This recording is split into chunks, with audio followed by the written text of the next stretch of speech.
Welcome to the Shield Football Podcast. I'm your host, Fredo.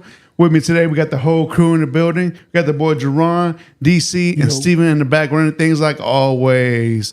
Guys, what's up? What's good, man? Basically, what is this, week 12 under the books? So we only got one more game tonight, Monday Night Football, between the Panthers and the 49ers. So we got that going on. So I know it's not an interesting game, but still got to happen, though, if you especially got fantasy players. Yeah, it's got potential. Yeah, it's got potential. Gentlemen, what's up, man? What's good? Jay, well, week 12, man, what were your thoughts on it so far? Man, I'm biased, but it was a great week of football. Last couple of weeks have been really entertaining, but yeah, great week. Hope we can have more weeks like this coming up in the future. Yeah, man. I don't know if y'all can tell, but me and Jerron got big smiles on our faces, especially because we were the underdogs this week, man. But DC, man, what's up, man? Week 12, what are your thoughts so far? Yes, sir. We had some quality football, man. Some really, really nice games. And we got some guys that may want to pay attention before they fall out of contention. And we got some guys that are going to look like they're going to be in contention that we never thought was going to be in contention. So it's going to be good, man, the rest of the way down the home stretch. Yeah, absolutely, man. Week 12 right here. Man, let's talk about it. So we got a game that happened on Thursday Night Football. Jay? Yeah, let me start you off.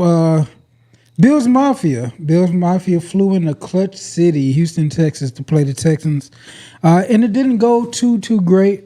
Bills Mafia does travel, but they end up walking out of the stadium a little humbled.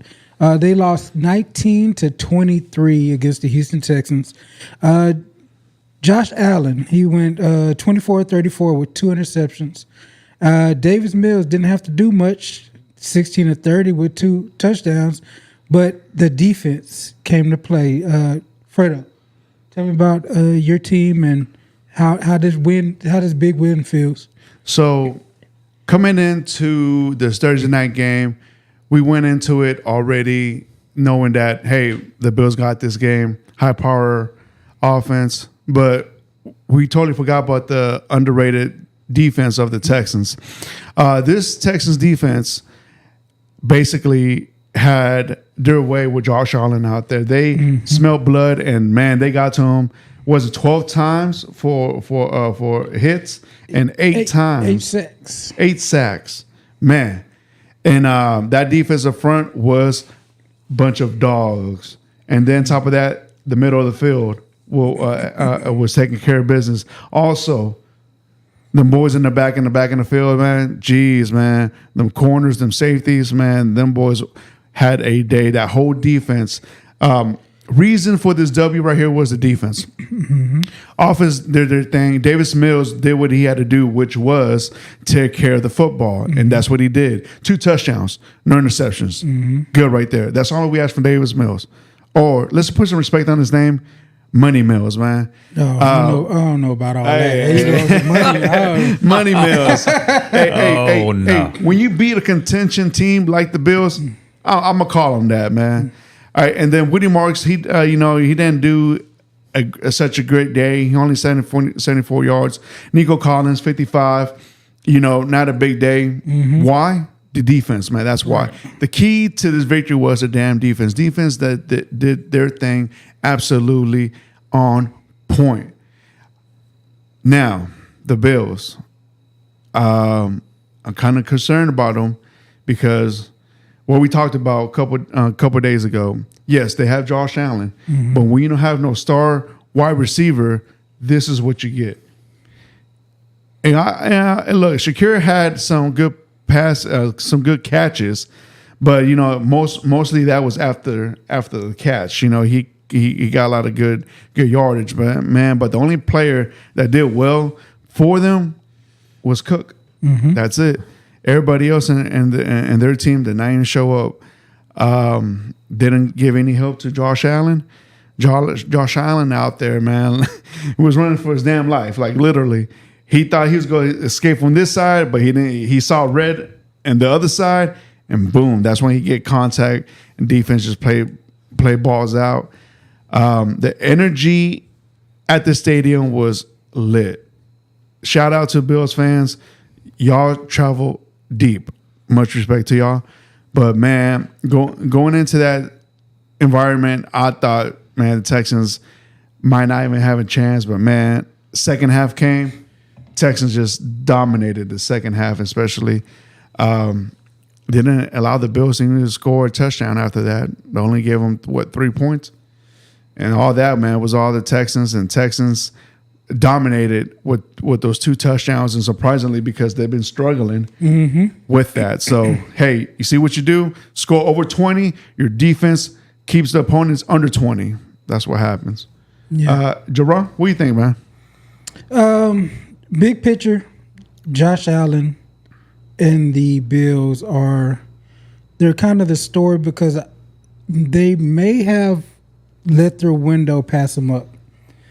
With that 13-second Chiefs comeback, that was an opportunity for them to get into the Super Bowl.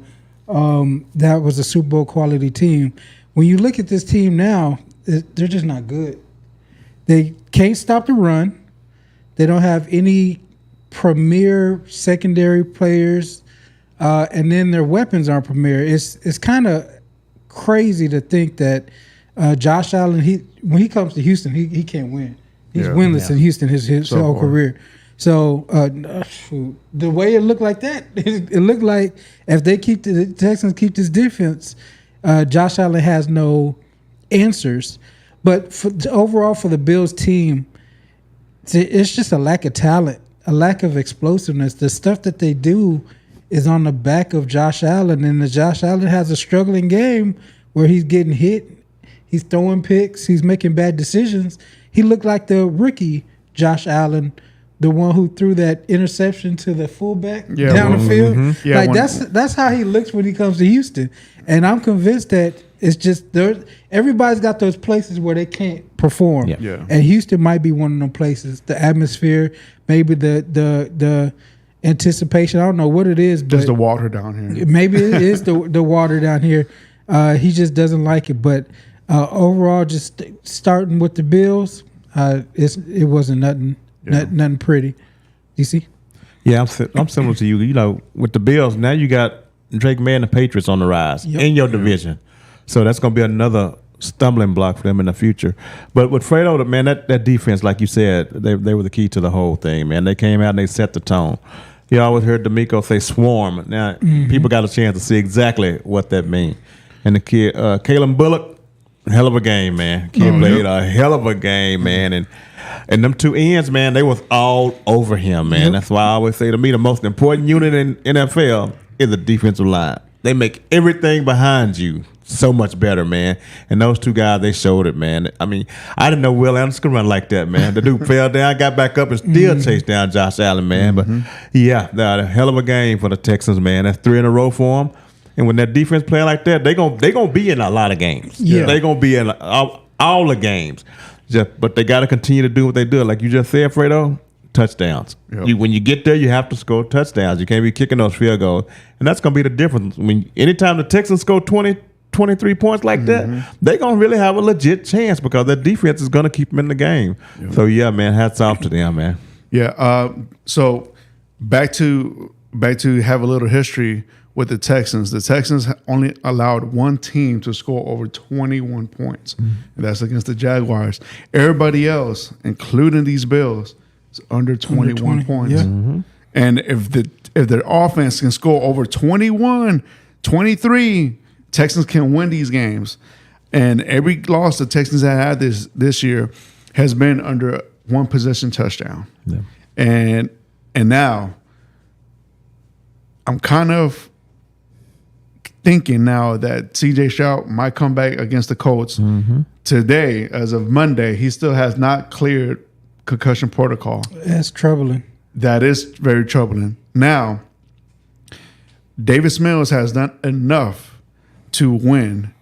We can say this is a streak now, because now when you win more than 3 games, it's considered a streak. So can he continue this on if CJ Stroud's not ready? I say yes.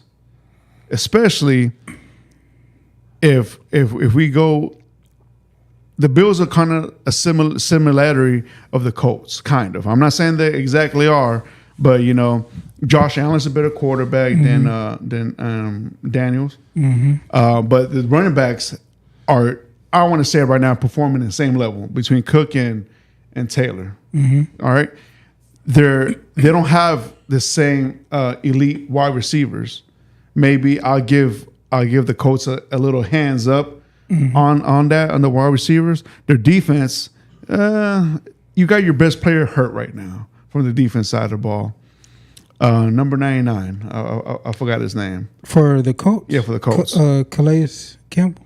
Is it Campbell? No. Who are you talking about? I don't know. Well, their best player is hurt right now, so I forgot his name. But so right now, I think the Texans can't take this same type of action what they did against the Bills against the Colts. Yes and no. Where are they playing the Colts at? In Indianapolis. Okay. So we know that the Texans play differently at home compared to on the road. The Colts have a better scheme to me, and Lou Anarumo for the defense is going to have them flat around also. So I think that it'll be similar. They can do it, but we're going to have to see Davis Mills a little bit uncomfortable. The Bills could never get him uncomfortable. No. I don't even know if they got a sack on him. No sacks. No sacks. Like, they couldn't get him uncomfortable. The Colts can do some stuff to get Davis Mills uncomfortable. But he is having a nice little mini win streak. The interesting thing is his dynamic with CJ Stroud, because a couple of these wins, I don't know if maybe they wouldn't be in the same predicament, but I don't know if CJ Stroud pulls out a couple of these victories. They found a nice little niche. Maybe the play calling fits Davis Mills a little bit better than CJ, like scheme-wise. Davis Mills is a veteran in the league, but it seems like he's doing exactly what you said, everything he needs to do. Make a play with your legs when you can. Hit the open receiver. Nico Collins. Like, CJ Stroud, for some reason, was going to the other cats a little bit more. Yeah. Davis Mills is steadily hitting Nico Collins over and over again with the ball. So we'll see. We'll see how that goes. Yeah, absolutely. Like you said, Jay, Davis Mills, I mean, he looks like he's playing in rhythm out there. Yeah. He snapped the ball, he do what he needs to do, and he gets rid of it. There's no messing around. He goes, he makes the play. But with you, Fredo, Stroud coming back, how do you feel about that now that you won 3 in a row with Davis Mills? All right, so to me, gentlemen, David, this is his team. This is CJ Stroud's team. When he's ready and good to go, he has to be the starter. Okay. He has to be. To me, much respect to Davis Mills. Hey, thank you. But can you please hold the clipboard for us and just stay ready, and just in case something does happen to CJ. Yeah. But this offense goes through CJ Stroud no matter what. Yep. Are you looking at playoffs Right now? Yeah. Do you think that they're? I'll let you know next week. No. Right as of right now, do y'all? Yeah, absolutely. Yeah. Make a First of all, y'all still in the contention for the division. Yeah. Then second of all, or is it division or wild card in your opinion? To be honest with you, so if we win against the Colts, division. But if you're asking me right now, wild card. Okay. Yeah. So right now it's wild card until we beat the Colts, and we still have to play the Colts twice next week and in the last year of the game, which that might come down. That's going to be a big game. Yeah. And it's here in Houston. Mm-hmm. The last game. Yeah, man. So Texans doing proud, making me proud right now. 3 in a row, 4-2 at home. Let's go. Swarm. Mm-hmm. Let's do it. Yeah, man. All right, gentlemen, anything else on this game? No, we can move on. All right, let's move on to the next game, man. Next game, we had the Colts at the Chiefs. Final score 23-20. The Chiefs take care of business at home, and the Colts had this game all throughout the fourth quarter. Fourth quarter comes, overtime comes, and if you give Mahomes a chance, man, he's gonna take advantage of it, and that's what he did. DC, what are your thoughts on this game, man? Yep, they took away Jonathan Taylor, and you made Daniel Jones have to drop back and throw the ball. He didn't turn it over, but you see what that looks like now. And the Chiefs ran the ball 41 times. Well, we've been preaching to get them to do the whole season. The time of possession was 42 minutes for the Chiefs, 25 for the Colts. The Chiefs didn't have a drive less than 10 plays. So when they got the ball, they just held on to it, man. And they did what we wanted to do, just run it down their throats. And, of course, Mahomes made some big plays. And the defense made some big plays for the Chiefs. Tranquil and Jones, they made some huge plays, man. But this is what we expect from the Chiefs. Hopefully we can continue to see this going, but this is what you wanted to see. This is what we thought we were going to see. But, the Colts, they did let them off the hook. There was a little bit of it. They could have won that game, but they just could not get anything established on the ground. The Chiefs was not going to let Jonathan Taylor come out there and beat them, and they won. They paid off for them. Yeah. Jay, what are your thoughts on this game, man? The Chiefs are the most exciting team to watch in the NFL right now. Just because their game, you never know what they're going to get from their games. It's going to be drama. It's going to be stupid stuff. It's going to be refs involved. It's going to be crazy plays. It's going to be just chaos. Yeah. So they're like the cardiac kids right now. It's just they were down 20-9 in the fourth quarter. Yeah. I think it was like 9-10 minutes left in the fourth quarter, and they're down 20-9 at home. And then what DC said, you constrict the run game for the Colts and make Daniel Jones beat you on the road, and he ain't gonna do it. He still got some of that Danny Dimes, New York Giants BS in him. So he didn't come through in the end, and the Chiefs slowly just constricted this game, and finally Patrick Mahomes made some play. Rashee Rice is a beast. Having him back completely changed the whole offensive landscape for the Chiefs. But hell, they were down 20-9 at home against them. So it's just the cardiac kids right now. Every game is going to be a one-score game. Every game has the possibility of going to overtime. It's just craziness that happens with the Chiefs every game. Yeah. To me, man, this is hell of a crazy because what did I say last time? If Jonathan Taylor, if you take this man out and you make Daniel Jones actually be that good of a quarterback that he's been this season, how would it look? And this is similar what exactly I was talking about. Either Taylor gets hurt or you take him out the game. And you took him out the game and you eliminated the running game because that right there is the balance of the Colts. That's their bread. That's their offensive maker right there. You take Jonathan Taylor out, you win the game. You try to make Daniel Jones beat you. Yeah, no. Mahomes wins all the time. But also, to me, can the Chiefs still make the playoffs? Can they? Because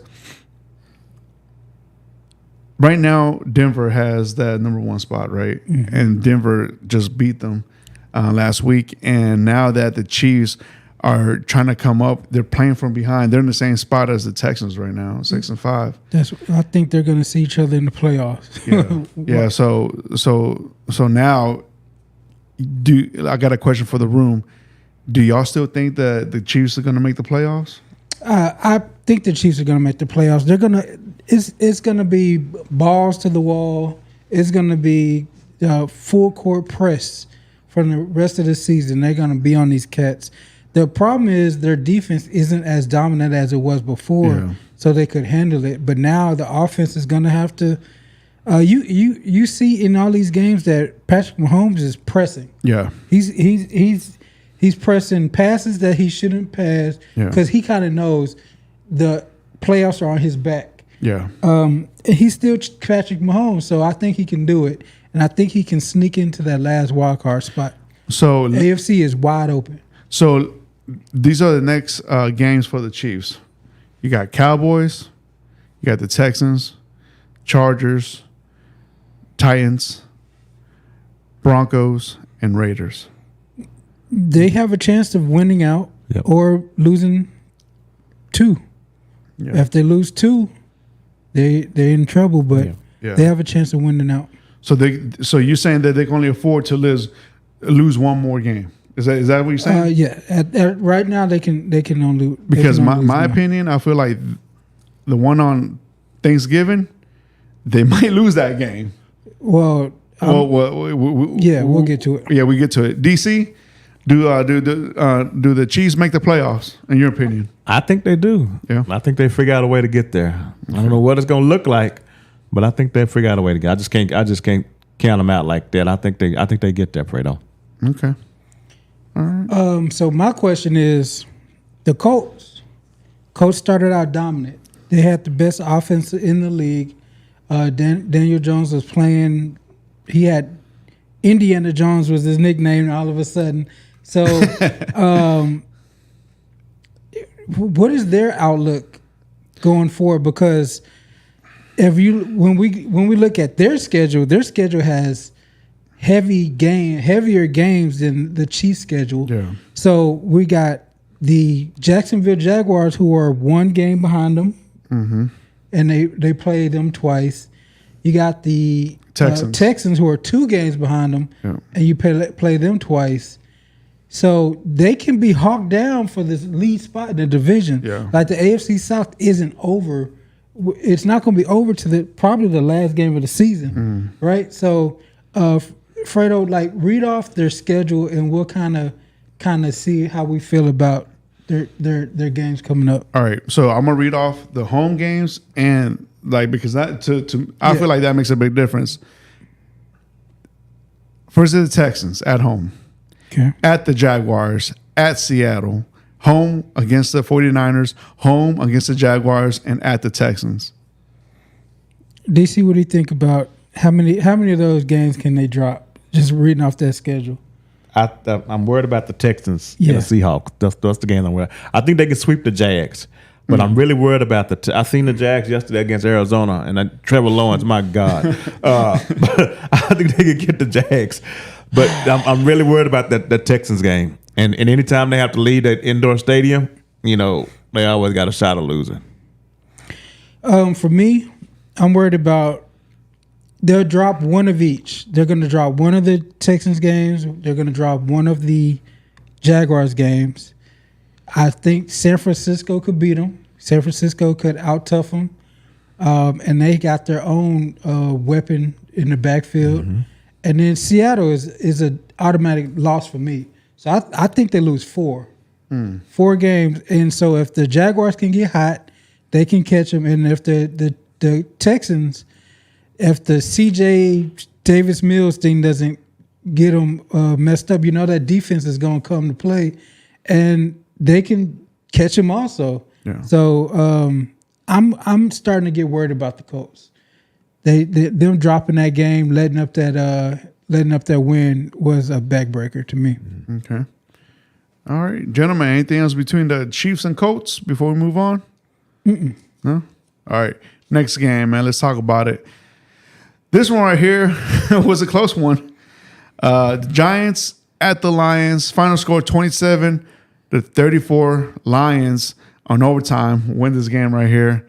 It was a nail biter for the Lions. They almost lost this game, man. But let's talk about it. Jay, what are your thoughts on this game, man? For a long time, I was going to tell Dan Campbell to fire himself as a play caller. Halfway through that game, I was like, "Hey, bro, you making them look sorry." maybe you're taking your focus off the other parts of the team, but they came back fiercely. It was a weekend of comebacks. Yeah. The Giants had a good lead. They had a 10-point lead in the fourth quarter and still end up losing this game. But the hero of the team, man, hero of the MVP of this team and the hero of this game, Jahmyr Gibbs, dog. Come on.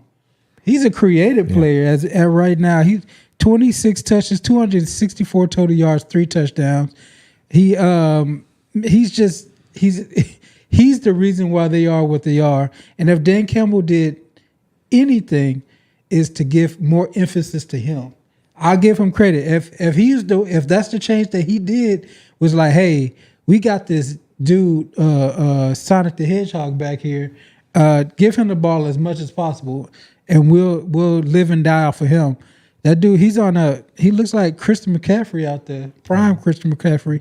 So, man, kudos to him. But, Dan Campbell, he had me worried at first. Me worried. And the Giants are going giant. It's a typical Giant game. They start out well. Jameis Winston looking like fun time, prime time Jameis Winston. And then it's a dud at the end. So they followed the script. Yeah. He had a catch for a touchdown too. Yeah. First Giants quarterback ever. Yeah. DC, what are your thoughts on this game, brother? Man, exciting game. I looked at the score at first. I was like, damn, the Giants doing the Lions like that? What's really going on, man? But then, like you say, man, of course, Jahmyr Gibbs happened, man. The guy got 26 touches, 11 catches, and 15 carries. Jesus. And did damage with it, man. He did damage, especially that first run in overtime. I'm like, oh, that should have been a walk-off, but the overtime rules don't allow that now. But he had a hell of a game. And Jameis, man. Shout out to old Jameis, man. Football is more fun when Jameis out there playing. You know, his little touchdown celebrations and everything. I like it when Jameis. But like you say, the Giants, they fired a defensive coordinator today, so you know, they really spiraling out of control. But Jameis out there having a good time and putting up some numbers, man. And give the Giants a little something, the fans a little something to like out there. Yeah. But yeah, the Detroit, man, if they keep going through Gibbs, it's going to be very, very difficult, man, because I don't know how you scheme up to playing against this guy. Whether you throwing the ball or running the ball. He is one cut away from bumping his head on the goal post at any given moment, man. And they need to keep doing what they're doing with him, man. I know they got David Montgomery. They want Sonic and Knuckles. They need to just stick with Sonic and then let this thing work out, man. That's what they're going to do. Yeah. So the Giants are officially eliminated for any playoff contentions. But yeah, so now that we know that the Lions almost lost to this game, how worried are we for the Lions' future moving forward? Jay? Worried is not the word for me. I am concerned. Not concerned. I'm just confused. Like, who are they? From game to game all year, they come out real slow. We're like criticizing them early about their offense. Then they have this offensive explosion in the middle of the season, and there's still an offensive explosion, but it doesn't look as dominant as they were before. Like last year, there's no consistency. Yeah, there's no consistency this year. But as long as they keep giving the ball to Jahmyr Gibbs, I think they can get that consistency. Yeah. Defense wise, I'm not sure, because James had them on the ropes. Yeah. DC, same question to you, man. How concerned are you of the Lions moving forward? A little bit, because I seen them when they lost to the Vikings a few weeks ago. I'm like, how y'all do that? You only scored 9 when you played the Eagles. Oh man. But yeah, they definitely gonna need some consistency in the offense, man. And of course, that's gonna definitely have to go through Jahmyr Gibbs. But they're gonna probably end up pulling that division out, so they should be fine going forward. But they got to be more consistent and don't be playing down to the level of your competition. Yeah. Okay, gentlemen. Anything else from that? Nothing. Just more kudos to Jameis Winston. 366 yards, 2 touchdowns, an interception, and a receiving touchdown, and a hell of a pregame speech. Yeah, always. Yeah. Like I said, there was 1,000 yards of offense in this game. Total yards, over 1,000 yards. All right, next game, man. Let's talk about it. Browns at the Raiders. Final score 24-10. The Browns come up with the W in Las Vegas. Jay, what are your thoughts on this game, man? I'm gonna start out with the Raiders. Actually, what the hell are they? What happened? Yeah. There were high hopes in Vegas this year, and they get just demolished by the Browns team led by a 5th round rookie quarterback.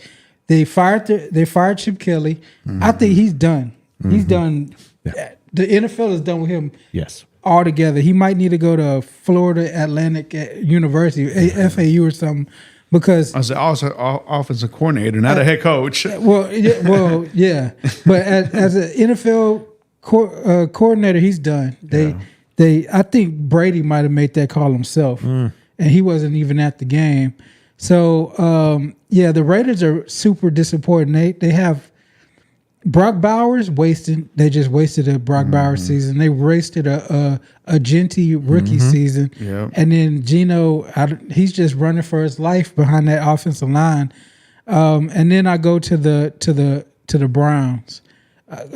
Hats off to Shedeur Sanders. He was 11 of 20, 209 yards, 1 touchdown, 1 interception. He broke the rookie debut winless streak of the Browns, so that's something. And he was named the starter going forward. Yeah. Which the Browns as an organization, I don't understand that either. He went from 4th on the depth chart to the starter. That's crazy. They had Joe man. Flacco, Kenny Pickett, Daniel Gabriel, and then Shedeur Sanders wasn't even getting reps. Now they name him the starter. That's how you know bad organizations are always going to be bad organizations. Yeah. Somebody needs to take that team from them because they're embarrassing. Browns gonna Browns, man. DC, what are your thoughts on this game, brother? Yeah, like you say, 4 quarterbacks, man. This guy's a starter now, so he's gonna have some growing pains. But I'm glad to see him get a shot, man. Like you say, that wasn't that impressive, but he got the win. That's the main thing. Because if he'd have lost that game, oh my God, people would have just really, really crucified him, man. But yeah, congratulations to Shedeur, man. I'm glad he got the victory for the Browns. And the story was the 10 sacks for the Browns defense. And then Myles Garrett looked like he's going to break the record.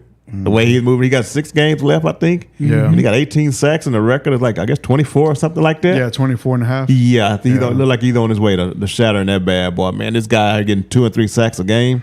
Yeah, it's going to be tough to stop, man. That Browns defense done won them all 3 of their games for him this year. Yep. Yeah, hats off to them. Well, for sure he's not going to get a Super Bowl ring, but for sure he's going to be a first ballot Hall of Famer. Ain't no doubt. No doubt. Yeah, that's one thing we do know about that. All right, gentlemen, like anything else from this game? Like I know it wasn't that great, but you know, it's just interesting that the Shedeur Sanders thing and the fact that the owner didn't want him. Yes, the owner didn't want. That's another thing. Right. The owner doesn't want you. Shedeur comes out after the game saying a whole bunch of people wanted him to fail, and he's still got that Sanders confidence, that cockiness. He said it's not going to happen. Like DC said, he wasn't lights out. Yeah. His the touchdown he threw, he threw a couple good balls. Yes, he did. The touchdown he threw wasn't like spectacular. And the screenplay. There's a screen that went to the house, but on the same, like, nobody thought he would be here. Mm-hmm. We were talking about in a preseason how much they disliked him, didn't want him to get touches on the field, and now he's the starter. It's so weird to me how badly this team is run. Yeah, I mean, really, ever since the whole Deshaun thing, it's just been very bad luck. But then again, they always had that bad luck. But you think, hey, you know what? They might get closer. When they had Baker Mayfield, you know, it looked like they might have a good turnaround. But after the whole Baker Mayfield, then they got Deshaun Watson, and then the whole scandal with that, and paying all that money, and then Deshaun not being healthy, and then you have your, your star defensive player that he wants to opt out, wants to get traded, but they stick him there with some unridiculous type of money. That's the only way they can keep talent there is with money. But once they have the talent, they don't have nothing to show for as a result with the wins and records. Unfortunately, the Browns that franchise is always going to make the dumbest moves that we're never going to understand, but hopefully this might be a little turnaround, but that's a long shot saying it as well. So we'll see. And Pete Carroll, my goodness. I mean, they could have kept Antonio Pierce. He could have won 2 games. Yeah. And you went out there and you hired you hired Chip Kelly and he's the highest paid offensive coordinator in NFL. He was he makes $6 million a year just to make it didn't even make it to Thanksgiving. Really? You go out there and do that? I don't know if he can come back next year either, man. No. The Raiders look like they look like they're in some trouble, man. They really do seem like they're in some trouble. I don't know if they got the right coach. I know they got some nice young players, but you can't tell from the coaching and stuff that's going on out there. So I don't know what they're gonna do about Pete Carroll, man. To me, I don't want to throw old people under the bus, but I think this organization needs a new, vibrant head coach, mid-40s. Not someone 70s. They tried. Pierce was that. Yeah, but and they let him go. Yeah, I think offensive play callers that's what they need. Someone young. Yeah. So hey, who knows? They might even get McDaniels. His ass don't get fired. Pretty sure they'll be willing to do some shit like that. If you're Max Crosby, oh man, I know. What are you thinking? Because for some reason during the trade deadline, his name was in trade rumors, and they always said that he wanted to stay as a Raider. I'm like. Why? He must love that logo a lot. He must love Vegas a lot. Too. I know they got some Diddy parties out there for him if he won't. But man, I don't know why he didn't just get out of there hightail it when he could. These 2 teams, as a matter of fact, are hot garbage, man. Organization run as we talk about, but yeah. And Myles Garrett should have tried to get out of Cleveland too. Well, he want to be there. Okay, yeah. He should have followed through. Yeah, but he didn't though. That money, gotcha. Yep. Yeah. All right, gentlemen. Anything else from this game? No. All right, man. Let's go on and talk about a good underdog comeback right here, man. We got the Eagles at Dallas. Final score 21-24. Dallas with the surprising win. Everybody in this table, even this guy. No, I picked him. I picked the Cowboys. Yeah, he did. Oh, you did? He did pick Oh, him. okay. Oh, shit, man. Because all year he's been all down about it, right, DC? Yeah. But he picked this one up. All right. So, Jerron, how do you feel about this W right here, man? Close game, interesting. Your offense came on top towards the end, 17 points.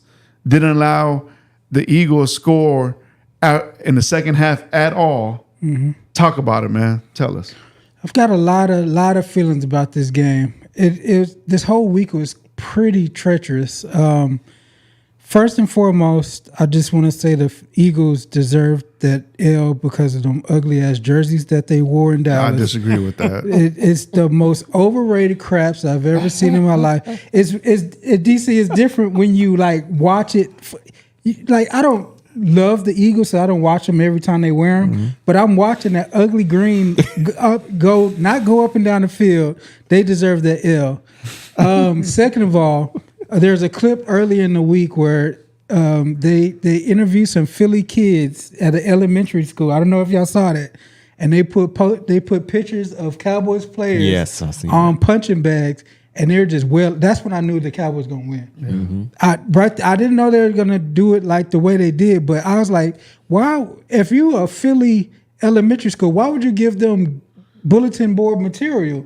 The first thing, if I was Schottenheimer, I would go into the meeting and I would just play that video on a loop. I'll be like, all right, so these are the plays we're running, and in the background it'll just be them punching the cow.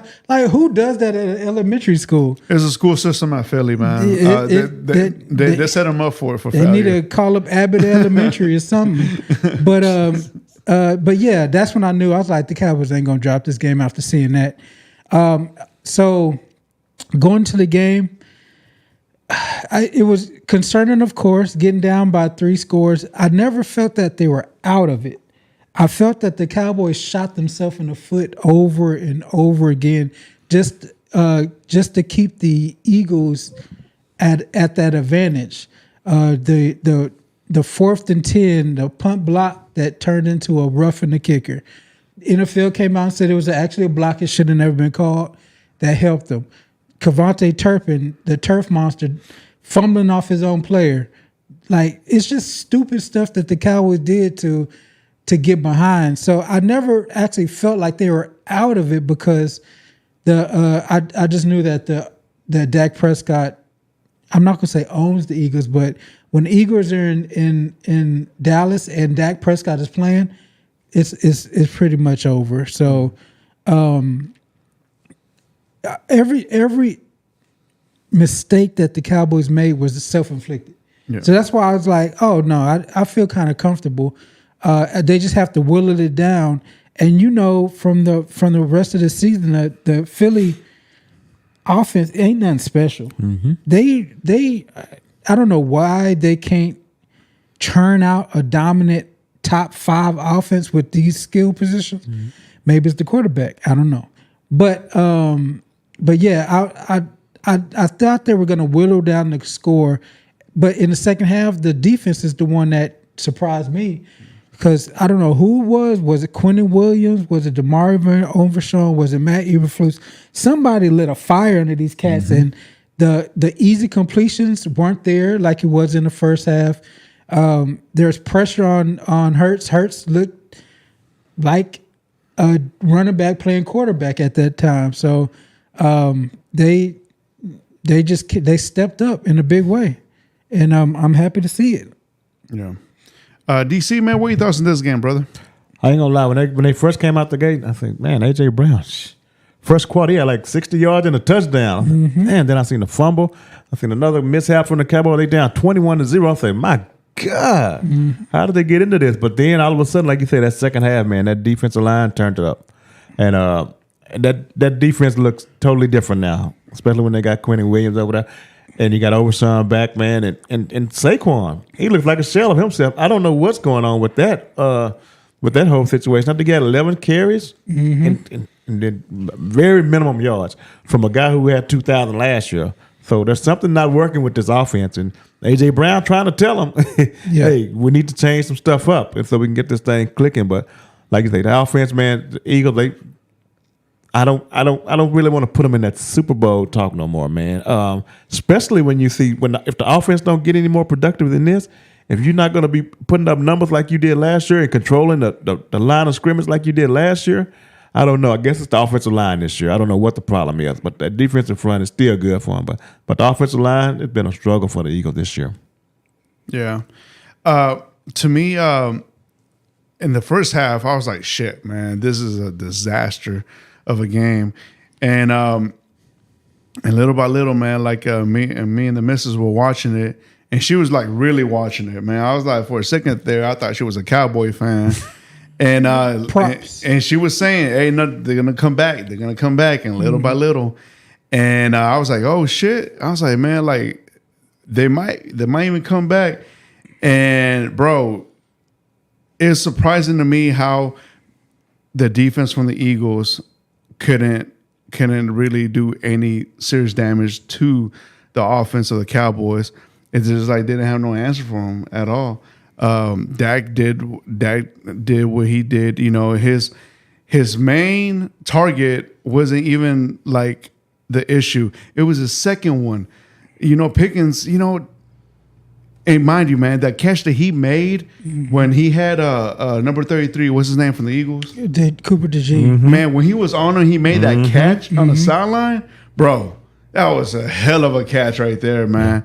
And that right there, I knew it, man. It's like, oh, they're about to turn this shit around just from that one pass. Yeah. That was a game changer right there.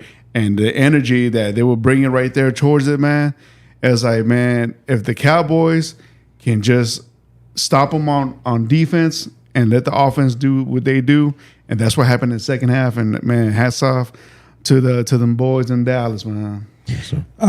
So in this game, Dak Prescott became the all-time leading passer for the Dallas Cowboys, which is a feat. Yep. whatever you want to say. That's a strong lineage of quarterbacks, and that's a great franchise, even though they've been down for a long time. In this game, he had 354 yards, 2 touchdowns, 1 interception, and a rushing touchdown. But the surprising part, the biggest statement coming out of this game, I would say, is George Pickens is your number one. Not CeeDee Lamb. CeeDee Lamb, you are Robin. George Pickens is Batman. George Pickens has all the tools that we want in CeeDee Lamb, and he's a head case. I love it. I love it. Cowboys need more of those in general. They always did better with head cases. Look at Michael Irvin, Charles Haley, all these just Deion Sanders, Des Bryant. Like when they have these weird freaks of nature, and then Zeke. And then their head cases. It's always more fun. George Pickens went 9 for 9, 146 yards and 1 touchdown. He was the hero of the game. Every time you looked up, George Pickens was breaking somebody's ankles. And CD, I don't know what's going on with him. What's up with CD dropping these easy catches? That's bro? the thing. He's in a rut right now. I don't know if it's because he has been supplanted as the number one in Dallas, or he's just going through something. Yeah. Watching him on the sideline, his demeanor was weird. He was doing a lot of smiling, a lot of laughing, and then on the other end, he was yawning, sleepy. Like, I don't know what's. Maybe the nightlife is just getting to him too much. The last 2 weeks, he's been having concerns about that, but. In the Raiders game, he dropped an easy touchdown. Yes. It's just I don't know what's going on with CD. My theory is that last year he was calling for some help. They got some help. Now this help is shining more than him, and he may be pressing. He may be trying to assert himself as the number one when you've been supplanted. I'm sorry, CD. Like, you're my boy. You're 88. It's just this number 3 came over here and he's just wrecking shop, and he's getting 120-yard games. Like, him and Jackson Smith and Jigba are only receivers this season with 1,000 yards already. Him and JSN, and everybody would say JSN is the best receiver in the league as of right now, performing wise. So, last 2 games, he's averaging 140 yards, 145 yards receiving per game. So I'm happy for CD. I'm happy for Pickens. I'm happy for Dak. I'm happy for the team. I'm happy for Jerry Jones. He got him one. He finally won a trade. So yeah. But overall, it was a weird game to watch because it was a big comeback. It didn't feel like a monumental feat because it was still ugly. Right. Like, even in the comeback, the Eagles play ugly, of course. Dallas still didn't look crisp. Like, when you watch a comeback like something crazy, a 21-point comeback, it looks like, they're hitting on all cylinders. Dallas still punted the ball away. They still had they still had mental errors. Somehow, some way, it's just the Eagles let them back in the game, and they should have won bigger than they actually did. Yeah. They got that fumble in the 10-yard line and 4 and out. So I'm like, they could have really asserted themselves. It could have been an even more embarrassing loss for the Eagles than it was.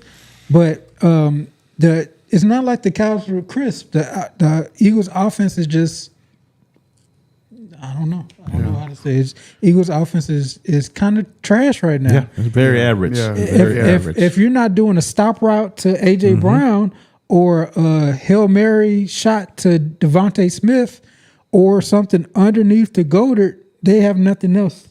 So it's like, stop them things and the offense is done. Yep. All right, so can I read out the Dallas next opponents? Oh, hell. Yeah. So, question for the for the table here. They got at home with the Chiefs, at Lions, home against the Vikings, home against the Chargers, at Commanders, and at Giants. Now, Jerron, the Cowboy fan here, how many games do you see the Cowboys winning from these next games right here? The 1, 2, 3, 4, 5, 6, these next 7 games. Next 7 games? Yeah, 1, 2, 3, 4, 5, 6, 7. Yeah, probably they can get 5 of them. 5 of them. And so the Chiefs game and the Lions game. I'm calling those up. I'm calling the Chiefs an up in the air game. Yeah, that they're going to lose against the Lions. They have nothing for Jahmyr Gibbs. Okay. And then just don't.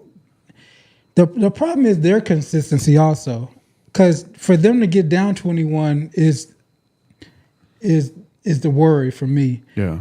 Those other teams they can lose to. The Vikings game is a little bit up in the air. Where are they playing the Vikings at? In Dallas.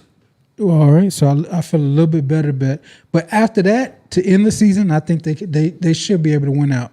Okay, and so that's 1, 2, 3, 4, 5, 6. I'm sorry, 6 games. Yeah, 6. Yeah, so there's 6 games left. So I think they can get four games left, four more games. So you're saying that they're gonna have a 9-game season? Mm-hmm. That's what you're saying. Okay. Yeah. So do they make the playoffs? No. Same question to you, DC. Yeah. It's going to be very difficult for them to make the playoffs. The Eagles still got the Commanders twice, and I think they got the Bears and they got the Raiders. Yeah. So it's going to be very difficult. But, like I said in week 1, I said, man, this game is going to come back to hunt them. Yep. They had the Eagles beat in Philly. Yep. And CD dropped 5 balls, man. I said, this game at some point, and I think that's going to be the one game when it's all said and done, they're going to look back and say, we won just one more game because they got the tie. Yeah. So if they're going to look back and say, we had that one game, man, we'd have been in this thing because they got the Eagles number this year. Yeah. And so you're 100% correct on that. The Green Bay game also, that should have been a victory. Mm-hmm. The the clock operator for some reason gave the Packers an extra second to kick that field goal, but that's going to come back to haunt them also. And if those 2 games went their way, it'll be prime time. Absolutely a wrap. Yeah. Okay. Gentlemen, anything else from the Cowboys and the Eagles? No. All right, so let's go to a little segment. So we know that Thanksgiving is around the corner, and it's going to be on Thursday. So let's go a round table, and let's talk about what we're grateful for our teams. Jerron, let's kick off with you, man. What are you grateful for your team right now? I am honestly grateful for Jerry Jones getting it right. The Micah Parsons trade, in hindsight, was the right thing to do, especially if you look at the whole package that you got. Quentin Williams, Kenny Clark, another first-round pick. I like what he did, especially if you figure in acquiring Pickens this offseason. Javonte Williams, like these players are stepping up. He's actually doing a good job of GMing, even though there's bias towards him in the media. Like everybody hate the Quentin Williams trade. Now look at Quentin Williams. Quentin Williams made them a viable defensive line now. So I like what he did. If you had to get rid of a generational prospect, he's doing the best you can do with the stuff he got back. Yeah. DC, so what are you grateful for your team, for the Titans, man? I'm actually similar to what Jay said. The GM, Berganzi.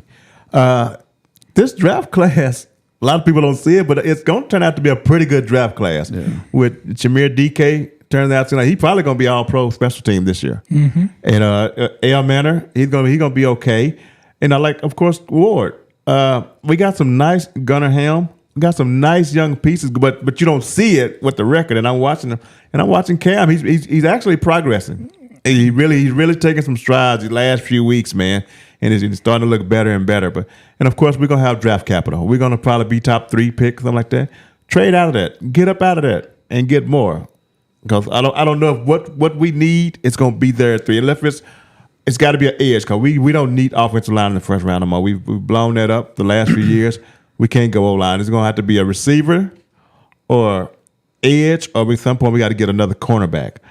But I wouldn't mind if you push back out of that. Push it back to about 8 or 9. If one of those guys want to come up, and then go ahead and take your receiver. If you can get further back and you can get Cornell Tate out of Ohio State, that would work with me too. But we definitely got to hit those 3 spots, to get the team a lot younger at those positions and better.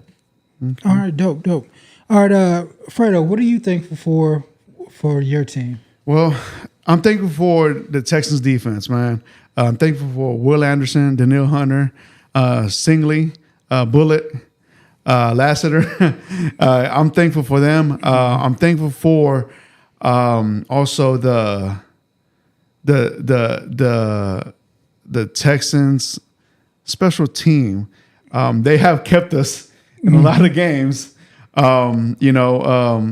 So the Texans special teams, the Texas defense, I'm grateful for, and also I'm pretty much thinking that if it wasn't for those two, side of the ball, special teams and defense, I think my team will be a much bigger problem. But yeah, man. Other than that, I think those are the 2 major ones right there for me right there. Interesting. I like it. Yeah. DC, the question I have for you for yours, Cam Ward. If his ceiling is Dak Prescott, are you okay with that? Yes. Oh yes. Oh yes. Absolutely. I have no problem with that at all. But like I said, we got a couple of more spots to where we need a wide receiver 1. We need a guy that we can go to, and I think they'll pull him out of the draft this year. Now, so one more thing.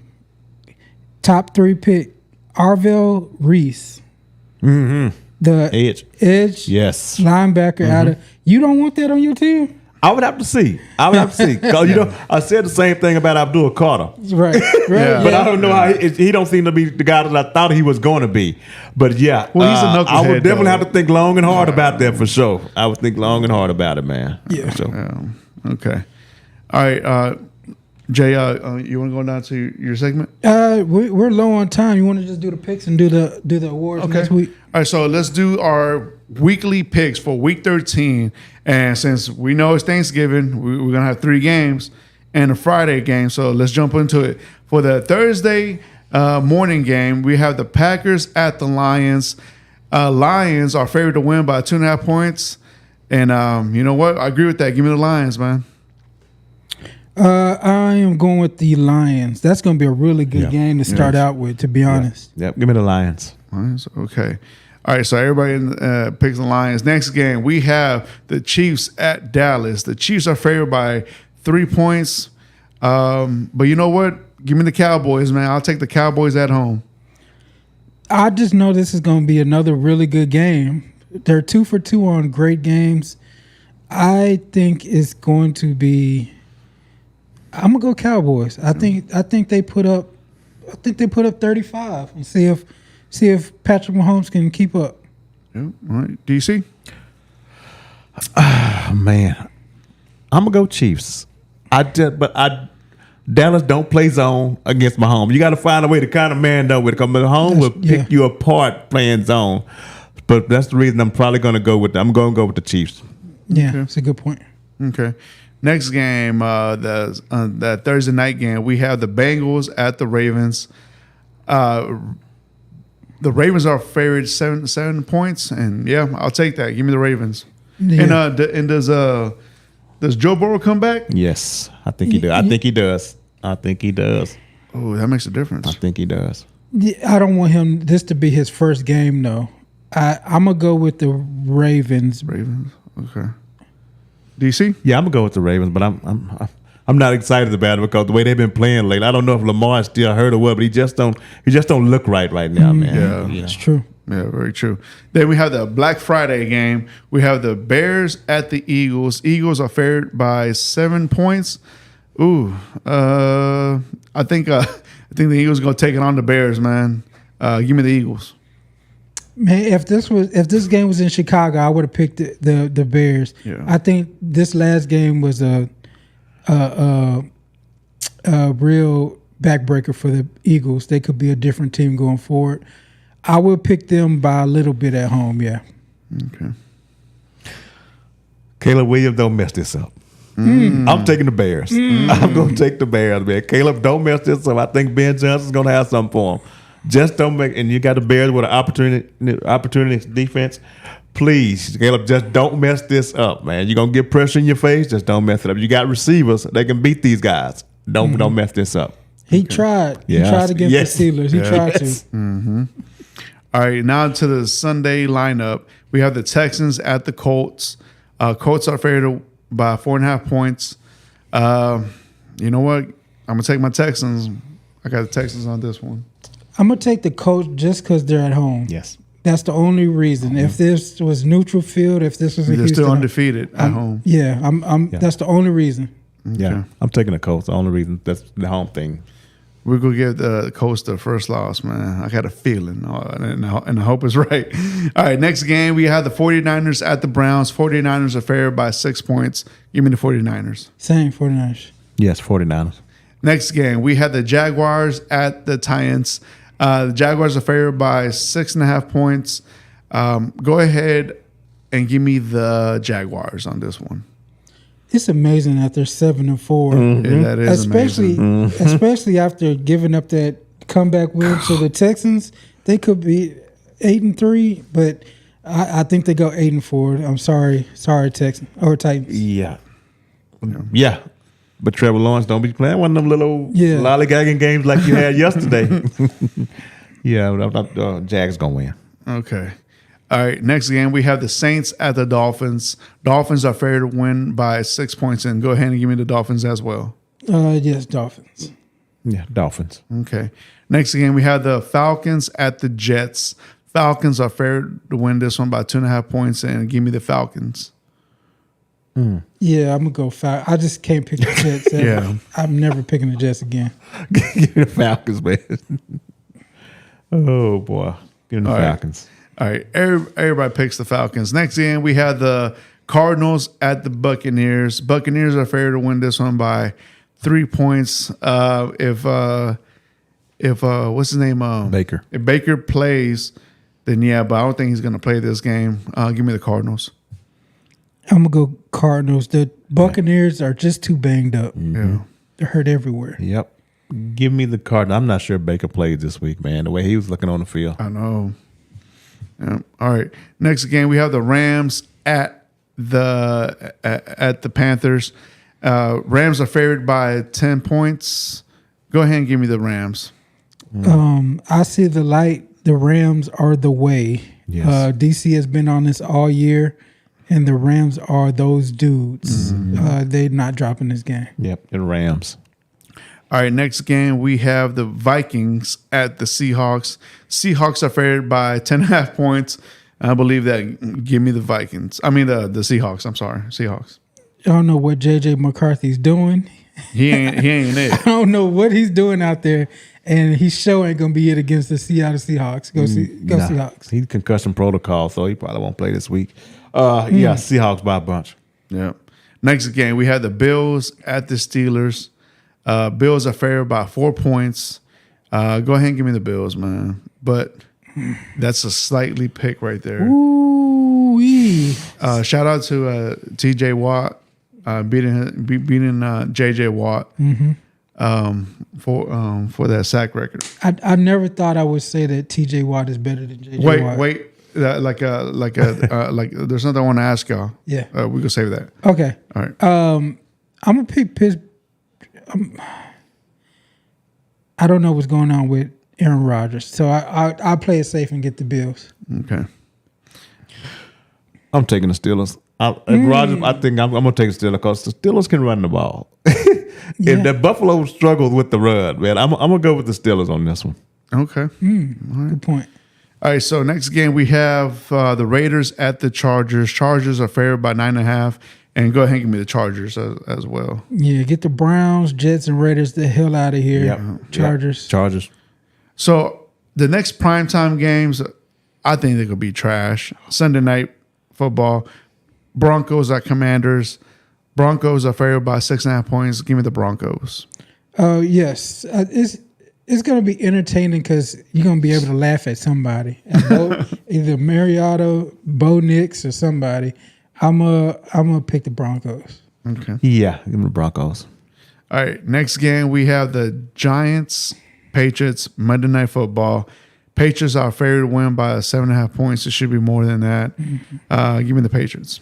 Yep, Patriots 10-2. Come on. First team to reach 10 wins for the season. Patriots. How did you even put this on the Monday night schedule? When the schedule was made, Yeah. these are two teams that combined, you didn't think they were going to probably win 10, 11 Yeah, games. that's a good and point. you put them on a Monday night game. It just so happened that the Patriots turned out to be good this year. It just so NFL happened. is wild, man. I mean, like they got to rotate. Yeah, goodness. Everybody's got to get a piece of the pie. Jesus. Yeah. All right. So this right here, I got a question for y'all. So we know that TJ Watt passed his brother on for the sack record. Now, you're the GM. Who do you take? JJ Watt, TJ Watt. Who do you keep as your defensive franchise player? So if we're in the so you're saying if we're in the draft, who am I drafting first? Who are you drafting first? Prime JJ Watt or prime TJ Watt? Yep, all that.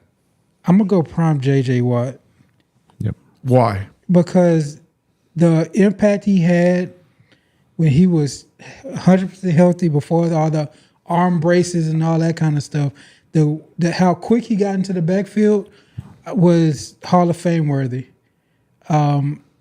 He's a probably a second ballot Hall of Famer as of right now, but yeah, it was nothing. It was nothing like it. Yeah. Like how quick he could play every position Yeah. on the defensive front. So it's TJ's an outside linebacker, DN, edge. JJ played up and down. You could drop him as a safety at some point in the game. So JJ Watt for me.